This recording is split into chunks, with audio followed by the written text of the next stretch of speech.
Hello दोस्तों, मैं सरला Yadav SY Hindi platform पर एक बार फिर से आप सभी का हार्दिक अभिनंदन करती हूँ। और हमने शुरू कर रखा है रीतिकाल, और रीतिकाल की दो वीडियो जो है मैं बना चुकी हूँ। एक रीतिकाल का नामकरण और दूसरा जो रीतिकाल की पृष्ठभूमि थी उसके ऊपर भी मैंने छोटी छोटी वीडियो बनाकर आपकी डाल दी हैं। अब आज इस वीडियो में हम पढ़ेंगे रीतिकाल का वर्गीकरण। वर्गीकरण इसलिए है कि किसी भी काल में इस तरीके का आपको वर्गीकरण नहीं मिलेगा। भक्ति काल में फिर भी दो भागों में बांटा गया था, निर्गुण और सगुण में। उसी प्रकार से जो रीतिकाल का वर्गीकरण है वो तीन भागों में किया गया है। यानी कि रीतिकाल में जो कवि थे, इस वर्गीकरण का अर्थ आप समझ सकते हैं। रीतिकाल के अंदर जो है तीन प्रकार के कवि हुए, यानी कि तीन प्रकार की रचनाएं की जा रही थी। एक तो रीति से बद्ध, आपको पता है कि रीतिकाल के अंदर रीति की प्रधानता थी। तो रीति की प्रधानता के आधार मानकर, रीति को आधार मानकर उस समय जो कवि थे उनको तीन श्रेणियों में विभाजित किया गया। एक तो रीतिबद्ध, एक रीति मुक्त और एक रीति सिद्ध। देख लेते हैं। रीति काल का वर्गीकरण रीति को आधार बनाकर इस प्रकार किया जा सकता है। देखो, एक तो रीतिबद्ध, रीति मुक्त और रीति सिद्ध। इसका मतलब क्या है कि जो कुल कवि थे, जितने भी कवि थे रीतिकाल के अंदर, उन कवियों को तीन श्रेणियों में हम विभाजित करके रीतिकाल को आसानी से पढ़ सकते हैं। अब रीतिबद्ध के अंदर कौन से कवि आते हैं, रीति मुक्त के अंदर कौन से कवि आते हैं और रीति सिद्ध कवि कौन से थे, ये हम बारी बारी पढ़ेंगे। और यहीं से आपके प्रश्न बनते हैं।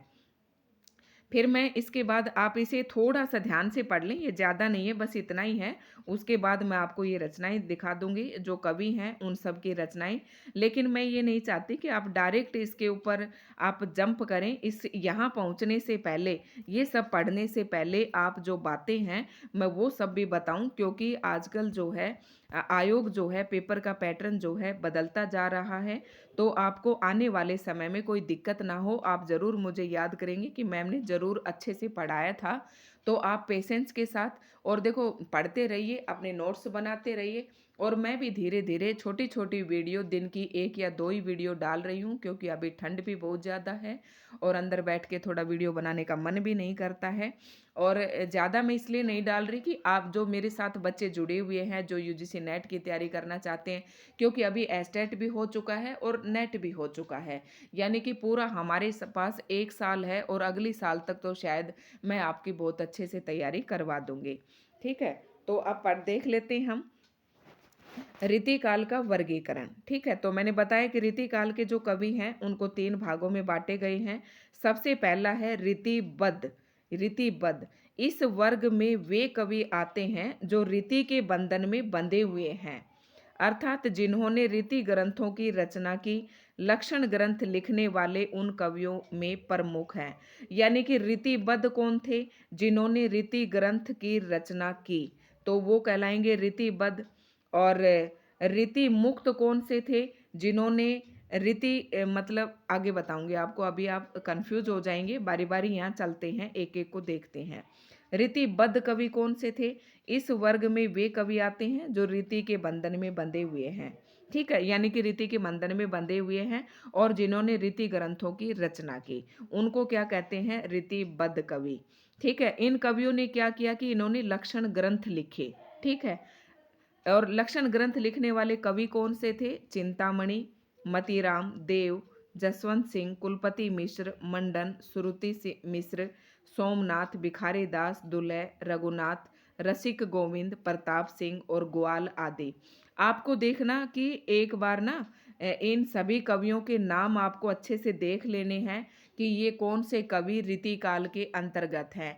एक बार UGC नेट में या PGT एस्टेट में ये प्रश्न पूछा गया था कि कौन सा कवि रीतिकाल का कवि नहीं है। तीन कवि तो रीतिकाल के दे दिए और एक कवि किसी और काल का डाल दिया। तो देखो, पूछते टाइम इतना आसान प्रश्न भी पूछ लेता है, इसलिए ये सब बातें आपके लिए जरूरी हो जाती हैं। ठीक है, तो ये सब इनको एक बार निगाह में से जरूर निकाल लिया करो। बाकी ये जितने भी कवि हैं, इन सब के आगे जो रचनाएं हैं वो बताऊंगी, फिर आप नोट्स बनाएंगे तो आपको अपने आप पता चल जाएगी कि रीतिकाल का कवि है। ठीक है, तो रीतिबद्ध कौन से कवि थे? रीतिकाल को 3 श्रेणियों में विभाजित किया गया, एक तो रीतिबद्ध, रीतिमुक्त और रीतिसिद्ध। तो रीतिबद्ध कौन से थे? रीतिबद्ध वो कवि थे जिन्होंने लक्षण ग्रंथों की रचना की और रीति के बंधन में बंधे हुए थे और लक्षण ग्रंथ इन्होंने लिखे।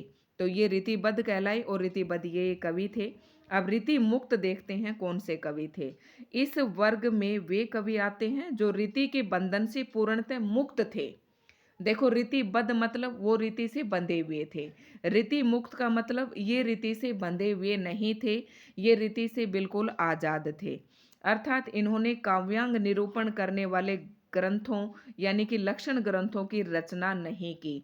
रीतिबद्ध कवियों ने क्या की थी? लक्षण ग्रंथों की रचना की, लेकिन रीति मुक्त कवियों ने लक्षण ग्रंथों की रचना नहीं की तथा हृदय की स्वतंत्र वृत्तियों के आधार पर काव्य रचना की। इन्होंने क्या किया कि जो रीतिबद्ध कवि थे, देखो मैं आपको बताती हूँ, जो रीतिबद्ध कवि थे इन्होंने तो संस्कृत आचार्यों के देखा देखी लक्षण ग्रंथों की रचना की। ठीक है, रीति का प्रयोग किया अपने रचनों में। रीति का प्रयोग मतलब काव्यांगों के लक्षण और उदाहरण अपनी रचनाओं में दिए, तो ये तो कहलाए रीतिबद्ध। लेकिन जो रीति मुक्त थे इन्होंने ना तो लक्षण ग्रंथों की रचना की, ठीक है, तो इन्होंने किसकी रचना की? इन्होंने किसको स्थान दिया? इन्होंने लक्षण ग्रंथों की रचना न करके यानी कि काव्यांग निरूपण न करके इन्होंने हृदय की स्वतंत्र वृत्तियों के आधार पर काव्य रचना की। यानी कि ये स्वच्छंदतावादी कवि थे। इन्होंने अपने मन की मानी, इन्होंने किसी भारी इन्होंने लक्षणों को या काव्यांग निरूपण करते हुए इन्होंने लक्षण ग्रंथ नहीं लिखे। इन्होंने हृदय की स्वतंत्र वृत्तियों के आधार पर काव्य रचना की, इसलिए इनको रीति मुक्त कवि कहा गया। समझ गए होंगे आप? यानी कि ये कवि थे तो रीति काल के, लेकिन रीति से मुक्त थे और जो ऊपर हमने पढ़ा वो रीति के बंधन में बंधे हुए थे और लक्षण ग्रंथों की रचना की थी। लेकिन जो रीति मुक्त कवि थे इन्होंने हृदय की स्वतंत्र वृत्तियों के आधार पर काव्य रचना की। और रीति मुक्त जो कवि थे वो कौन से थे? घनानन, बोधा, आलम और ठाकुर, ये 4 कवि थे जो रीति मुक्त कवि हैं। ये आपको ध्यान रखना है। आप देखना अपनी कॉपी में इस तरीके से आपको नोट्स बनाने हैं। यहाँ पर आप लिखोगे रीतिकाल का वर्गीकरण। मेरा थोड़ा सा ब्लैक बोर्ड छोटा है, इसको आप 3 भाग में बांट लेंगे। यहाँ लिखेंगे आप रीतिबद्ध, मैं आराम से पढ़ाऊंगी लेकिन बहुत अच्छे से आपको पढ़ाऊंगी। रीतिबद्ध, यहाँ हो जाएगा आपका रीति मुक्त, ठीक है, और यहाँ आ जाएगा आपका रीति सिद्ध, यहाँ आ जाएगा रीति सिद्ध। तो रीतिबद्ध कौन से कवि थे? आप 1 2 3 करके नाम डालिए। और यहाँ पर रीति मुक्त कौन से थे? घनानन नंबर 1, नंबर 2 पे बोधा, फिर आलम, फिर ठाकुर, और ऐसे ही आप रीति मुक्त। तो इस तरीके से आपको याद करना आसान हो जाएगा। रीतिबद्ध में आप लिखिए छोटा सा कि इन्होंने लक्षण ग्रंथों की रचना की। रीति मुक्त वालों ने लक्षण ग्रंथों की रचना नहीं की, इन्होंने हृदय की स्वतंत्र वृत्तियों के आधार पर काव्य रचना की। और रीति सिद्ध ने क्या किया कि लक्षण ग्रंथों में ये सिद्ध हस्त तो थे लेकिन इन्होंने उस तरीके की रचनाएं नहीं लिखी। तो ये मैं आपको आगे बताऊंगी, ठीक है। तो अब आते हैं, आपको इस तरीके से आप नोट्स बनाते चले जाएंगे। तो घनानंद, बोधा, आलम और ठाकुर ये रीति मुक्त कवि थे। अब रीति सिद्ध मतलब रीति में सिद्ध हस्त तो थे, मतलब रीति की इनको जानकारी तो थी। इस वर्ग के अंदर जो कवि आते हैं उनको रीति की जानकारी तो थी। देखो, तीसरे वर्ग में वे कवि आते हैं जिन्होंने रीति ग्रंथ नहीं लिखे किंतु रीति की उन्हें भली भांति जानकारी थी, वे रीति में पारंगत थे। उन्होंने इस जानकारी का पूरा पूरा उपयोग अपने काव्य ग्रंथों में किया। मतलब इन्होंने लक्षण ग्रंथ न लिखकर जो रीति की इनकी जानकारी थे इन्होंने अपने काव्य ग्रंथों में उस जानकारी का पूरा पूरा उपयोग किया। आप समझ गए होंगे। इस वर्ग के प्रतिनिधि कवि हैं बिहारी। देखो, इस रीति सिद्ध में केवल एक ही नाम आएगा जब आप 3 करके इस तरीके से आप बनाएंगे, रीतिबद्ध, रीति मुक्त और रीति सिद्ध। तो रीति सिद्ध में एक ही नाम है बिहारी जी का, ठीक है, और इन्होंने बिहारी सतसई लिखी एक ही लिखी थी, एक ही रचना, उसी से ये प्रसिद्ध हो गए थे। तो रीति सिद्ध के अंदर क्या बताओगे कि इन्हें रीति की जानकारी से ये भली भांति मतलब जानकार थे, रीति में पारंगत थे, जानकारी का पूरा पूरा उपयोग इन्होंने अपने काव्य ग्रंथों में किया। और इसके जो प्रतिनिधि कवि हैं वो बिहारी हैं। और जो रीति सिद्ध था आपका, रीति मुक्त था, इसके अंदर ये चार आ जाएंगे। और जो रीतिबद्ध था उसके अंदर ये कवि आ जाएंगे। इस तरीके से आपको ध्यान रखते हुए चलना है। अब रीति उनका एकमात्र ग्रंथ बिहारी सतसई में रीति की जानकारी का पूरा पूरा उपयोग कवि ने किया है। यानी कि बिहारी ये रीति सिद्ध कवि थे और एक ही रचना थी इनकी, कौन सी थी? बिहारी सतसई। अनेक प्रकार की नायिकाओं का उसमें समावेश है। यानी कि बिहारी की जो बिहारी सतसई है उसमें अनेक प्रकार की नायिकाओं का इन्होंने वर्णन किया है, तथा विशिष्ट अलंकारों की कसौटी पर भी उनके अनेक दोहे खरे उतरते हैं। जब तक किसी पाठक को रीति की जानकारी नहीं होगी तब तक वह देखो, रीति की जानकारी नहीं होगी तब तक वह बिहारी सतसई के बिहारी सतसई के अनेक दोहों का अर्थ हृदयंगम नहीं कर सकता। यानी कि कवि ये कहना चाहता है कि जब तक किसी को रीति की जानकारी नहीं होगी, रीति का मतलब क्या है आपको फिर से बता दूं, काव्यांग निरूपण। काव्यांग निरूपण, ठीक है। और काव्यांग निरूपण के अंतर्गत क्या आ जाता है? मैंने बताया कि काव्य के भेद, काव्य का प्रयोजन, काव्य हेतु, काव्य के लक्षण, रस, अलंकार, छंद, ये सब किसके अंदर आ जाते हैं? काव्यांग निरूपण के अंदर। तो जिन लोगों को इनके बारे में जानकारी नहीं होगी वो बिहारी सतसई के जो दोहे हैं उनको अनुभव नहीं कर सकता। ठीक है, ये यहाँ पर कहने का मतलब है। रीतिकालीन काव्य को सुविधा की दृष्टि से डॉक्टर नगेंद्र ने 3 वर्गों में विभाजित किया। तो मतलब जो रीतिकालीन सारा काव्य है उसको यहाँ पर 3 भागों में बांट दिया गया। एक तो बाटा मुक्तक काव्य, और दूसरा रीतिकालीन प्रबंध काव्य, और तीसरा नाटक। अब देखना, ये नाटक नोटक आप इनको ज़्यादा इनके चक्कर में मत पड़ना। ये उन बच्चों के लिए है जो लिखने के सब्जेक्टिव जिनका पेपर होगा उसके लिए इम्पोर्टेंट है। तो मुक्तक रचनाएं कौन सी होती है? देखो, हमारे काव्य जो हैं 3 प्रकार के हमारे जो मैं आपको बता दूं, काव्य के जो रूप हैं वो काव्य के जो रूप हैं, एक तो दृश्य आ जाता है, और एक एक दृश्य, और एक किस में आ जाता है? श्रव्य। तो जो दृश्य है इसके अंदर तो क्या आ जाता है? हमारा नाटक। तो इसके अंदर तो आपका ये तीसरा आ जाएगा, दृश्य के अंदर। और श्रव्य जो है हमारा, मैं यहाँ पर फिर से बता देती हूँ आपको, जो श्रव्य है उसको फिर से हम 2 भागों में बांट देते हैं। इसके अंदर क्या क्या आ जाता है? आपका कहानी, उपन्यास, जो भी बच गई वो सारी विधाएं इसके अंदर आ जाती है। तो इसके अंदर इसको प्रबंध काव्य, एक तो हो जाता है हमारा प्रबंध काव्य, और एक हो जाता है मुक्तक काव्य। ठीक है, तो प्रबंध काव्य को फिर से 2 भागों में बांट देते हैं।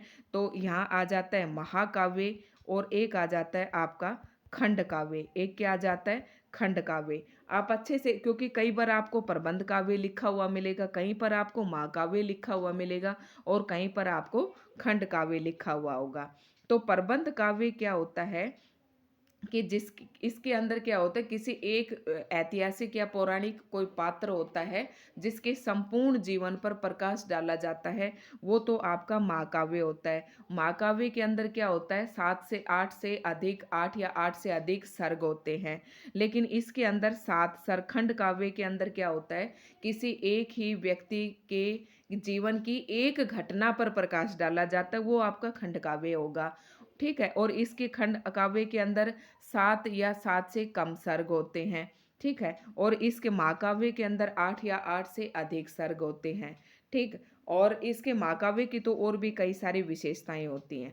इन महाकाव्य के अंदर लघु कथाएं भी होती हैं, लेकिन खंड काव्य के अंदर लघु कथाओं को कोई स्थान नहीं दिया जाता। तो आप ये समझते जाना। और मुक्तक काव्य क्या होता है?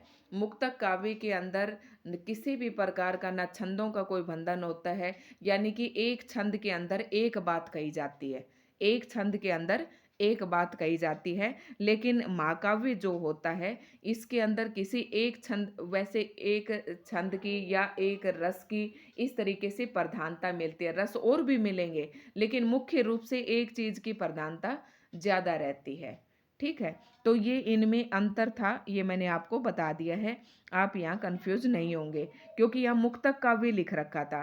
तो मुक्तक काव्य मैंने बताया कि एक, अब बिहारी सतसई की बिहारी की जो रचना है बिहारी सतसई है, और बिहारी सतसई के अंदर क्या है, दोहे हैं।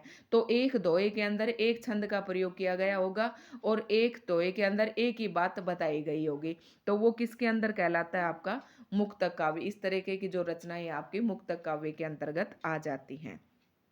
ठीक है, अब ये देखते हैं कि कौन कौन सी रचनाएं वहाँ पर लिखी गई थी। ये देखिए, आप नोट्स बना लीजिएगा और आप कमेंट करके बता देना कि मैडम हमें तो इन रचनाओं का सन भी चाहिए। तो अगर आप सन से याद करेंगे तो मैं सन के साथ भी दे दूंगी, लेकिन जो आपको बता देती हूँ कि आजकल जो भी बुक्स आ रही हैं उनमें आप जितनी बुक में देखेंगे अलग अलग सन मिलेंगे, आपको विश्वास ही नहीं होगा। सन बहुत कम पूछते हैं, क्योंकि इतनी रचनाओं के आप सन याद नहीं कर सकते।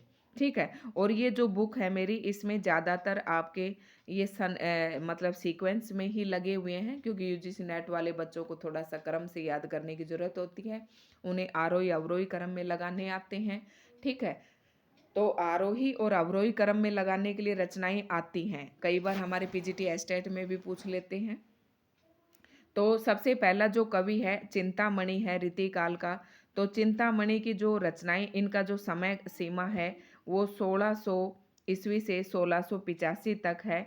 और आप ऐसे लगा सकते हैं, देखो आप ना रचनाओं को सन से मत रटना, मतलब क्रम से मत रटना। आप जो अपने नोट्स बनाओ तो यहाँ जो कवि है ना, इनको क्रम से लगा लिया करो। तो जैसे कि आपको 4 रचनाएं दे दी, उन्हें क्रम से लगानी है।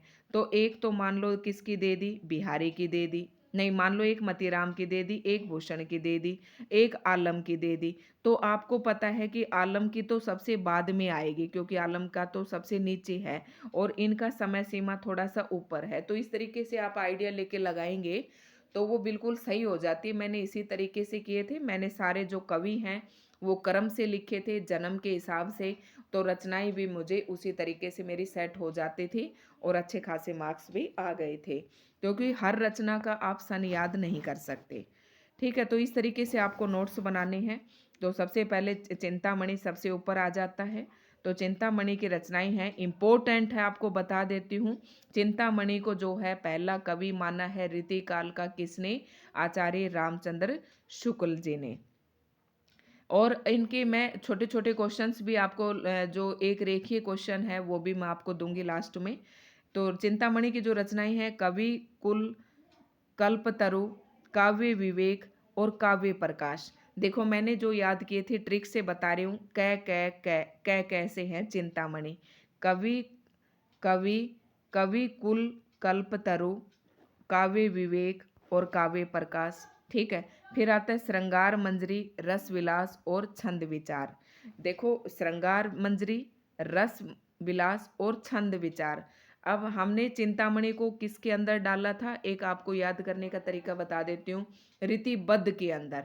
रीतिबद्ध ने क्या किए थे, लक्षण ग्रंथों की रचना की थी। और लक्षण ग्रंथ के अंदर मैंने बताया था कि रस, छंद, अलंकार, काव्य के भेद, काव्य के रूप, इन सब का ये वर्णन किया जाता है। तो आप देख रहे हैं कि चिंतामणि की जो रचनाएं हैं, देखो रस, रस के बारे में भी लिखा, छंद के बारे में भी लिखा, और जो श्रृंगार मंजरी है नायिका भेद के अंदर ये भी लिखा होगा इसके अंदर।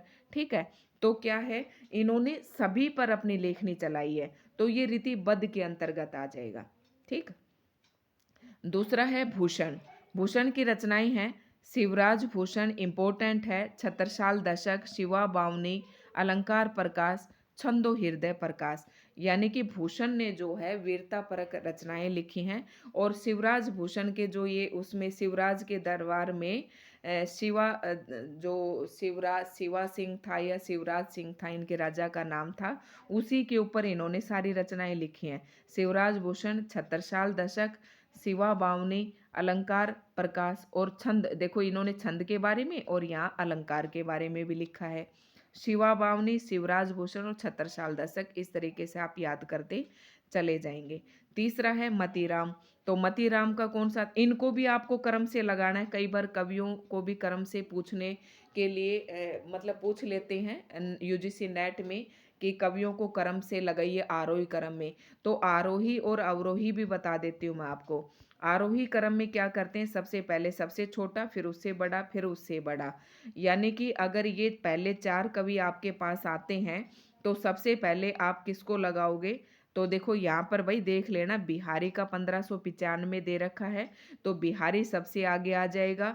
फिर 1600, फिर ये चिंतामणि आ जाएगा, और फिर आपका मतीराम आ जाएगा, और फिर भूषण आ जाएगा। इस तरीके से आपको आरोही क्रम में लगाना है। और अवरोही क्रम में सबसे पहले सबसे बड़ा, फिर उससे छोटा, फिर उससे छोटा, फिर उससे छोटा।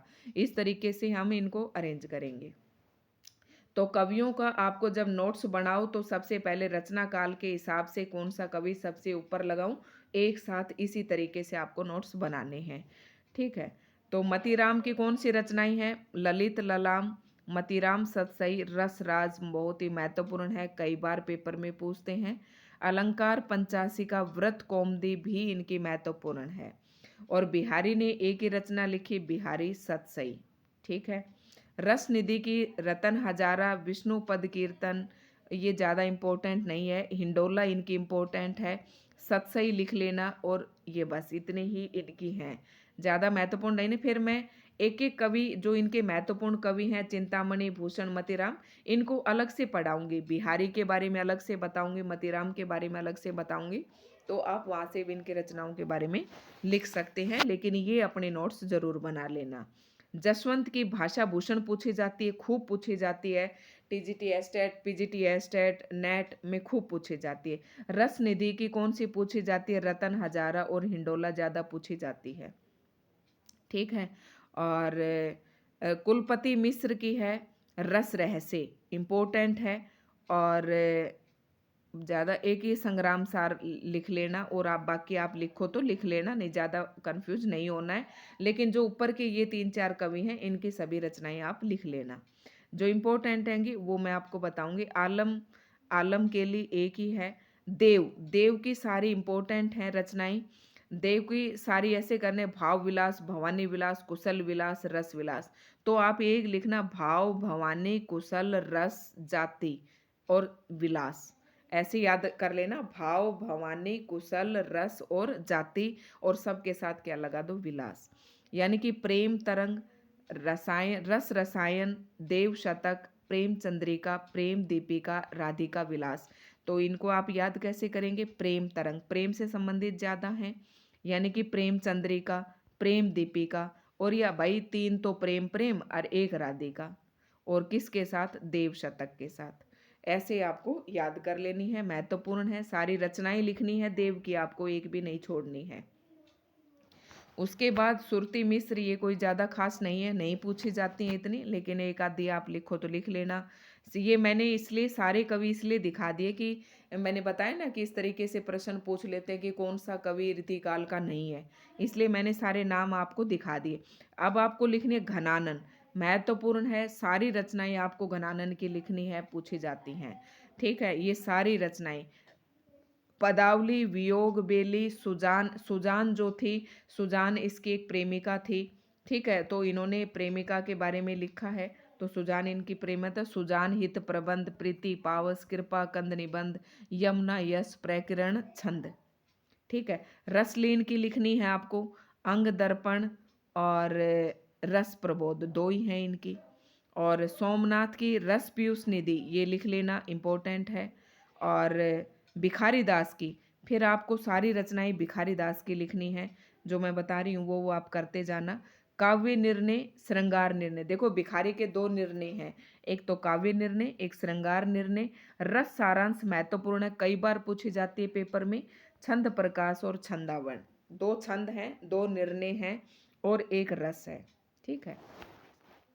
उसके बाद दुल्ह, दुल्ह की है कवि कंठाभरण, कवि कुल कंठाभरण, एक ही रचना है, महत्वपूर्ण है।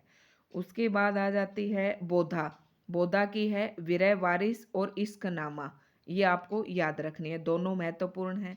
उसके बाद आता है अगला महत्वपूर्ण कवि है, आप नोट्स इनका बना लेना, मैं जो बता रही हूँ। पद्माकर, पद्माकर का है जगत दिनोद, पद्माभरण, गंगा लहरी, इसकी सारी महत्वपूर्ण है। पैसे पैसे है, पद्माकर नाम भी पैसे है, प्रताप सिंह बिरुदावली और पद्माभरण पैसे ही है, जगत दिनोद, गंगा लहरी, प्रबोध पचासा, कली पच्चीसी। ठीक है, तो इस तरीके से आपको इनकी रचनाएं याद कर लेनी है। आगे हैं, अगर सारे ना लिखो, मत लिखना, जो मैं बता रही हूँ वो आप लिखते जाना, एक एक दो दो जो महत्वपूर्ण लगे वो आपको लिख लेनी। उसके बाद आप कौन से कवि की लिखेंगे? प्रताप शाही की। आप प्रताप शाही की लिखेंगे, व्यंग्यार्थ कौमुदी और काव्य विलास, श्रृंगार मंजरी, क्योंकि ये सबकी है। श्रृंगार मंजरी सब भी सभी लगभग सभी ने, रस अलंकार छंद के बारे में सभी ने लिखी हैं। तो व्यंग्यार्थ कौमुदी आप इसकी रचना लिख लेना। और आगे है, वेनी परवीन की भी लिख लेना, नव रस तरंग, ये इम्पोर्टेंट है। उसके बाद आप आ जाना कवि ग्वाल कवि के अंदर, सारी लिखनी है, ग्वाल कवि की एक भी नहीं छोड़नी है, महत्वपूर्ण है। उसके बाद आता है द्विज देव, द्विज देव की लिख लेना, श्रृंगार लतिका, श्रृंगार बतीसी। ठीक है, और श्रृंगार चालीसा, तीन है श्रृंगार के ऊपर, श्रृंगार लतिका, बतीसी और चालीसा। ठीक है, उसके बाद एक महत्वपूर्ण है सेनापति। सेनापति आप ऐसे मत बांटना कि रीति के प्रबंध, नाटक, काव्य, इनके चक्कर में मत पड़ना, चाहे सीधा लिख लेना, मैं जैसे बताती जा रही हूँ। तो सेनापति की कौन सी रचना है? महत्वपूर्ण है, कवि रत्नाकर। ठीक है, ये केशव की आ जाती हैं। फिर कवि प्रिया, रसिक प्रिया, जागीर जस चंद्रिका, रामचंद्रिका, विज्ञान गीता, और आगे जब मैं केशव के बारे में बताऊंगी तब भी आप लिख लेना। तो ये मैंने आपको बताई, ये सारे कवि और इनकी रचनाएं आपको नोट करनी है, और ये सब उसी के अंतर्गत आ जाएंगे, इनको आपको अलग से करने की जरूरत नहीं थी। तो ये थे सारे रीतिकाल के कवि, उनकी रचनाएं, और महत्वपूर्ण कवि किस किस के लिखने हैं मैंने सभी के बता दिए हैं। जिन जिन को मैंने आप यहाँ पढ़कर बताया है, आपको उन उन कवियों की रचनाएं सभी की लिख लेनी है। तो आपका रीतिकाल बहुत अच्छे से तैयार हो जाएगा। मेरा भी रीतिकाल, मुझे मतलब जितने भी काल हैं उन सब में से मुझे मेरा फेवरेट लगता है रीतिकाल, और सबसे छोटा है, और एक भी प्रश्न गलत होने की संभावना यहाँ से नहीं रहती है। एक रेखीय प्रश्न भी मैं आपको रीतिकाल जैसे ही खत्म होगा मैं वो भी दे दूंगी, लेकिन मैं ये चाहती हूँ कि पहले आप अपने हिसाब से यहाँ से नोट्स बनाएं। तो मैं पूरी अपनी स्ट्रेटजी के हिसाब से आपको बताती जा रही हूँ। तो धन्यवाद दोस्तों, ये थी हमारी आज की वीडियो। अगर आपको हमारी वीडियो पसंद आए तो लाइक एंड शेयर करें। अगर आप हमारे चैनल पर नए हैं तो प्लीज़ चैनल को सब्सक्राइब ज़रूर कर लें, सब्सक्राइब कम ही होते जा रहे हैं। तो आप लोग भी अपना एफर्ट्स डालें ताकि मेरा मनोबल बना रहे, और मैं यूजीसी नेट का जो है, और पीजीटी टीजीटी एस्टेट वाले बच्चे सभी के लिए मैं ये काम अपनी वीडियो डालती रहूं। लेकिन ये तभी संभव है जब आप लोग मेरा भी थोड़ा सा मोटिवेट करेंगे, मुझे भी, तो मेरा मन करता रहेगा मैं बनाती रहूँ आप लोगों के लिए वीडियो। आप अपने नोट्स बनाते रहिए, पढ़ते रहिए,